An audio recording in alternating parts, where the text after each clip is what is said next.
Ce faceți, bă, prăduitorilor? Tot cu sărăceaua asta. Eu într-o dimineață de sâmbătă corectă, la un hotel corect, într-o stațiune corectă, 5 stele.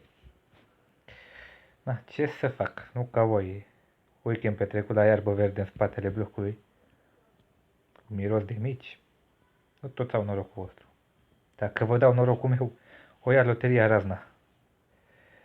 Asta e. Aoleu, dar ce ai făcut, mă, nene, mă?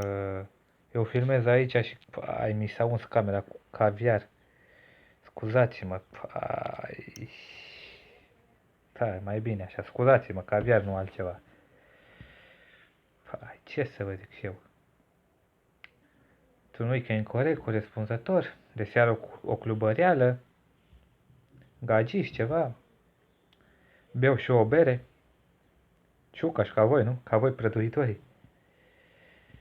Dacă vă dau alcoolul meu, vă ia acum în razna. Ce să zic? Da, până data viitoare, aveți grijă de corpurile voastre, prăduitorilor. Vă pupă regele Fiță.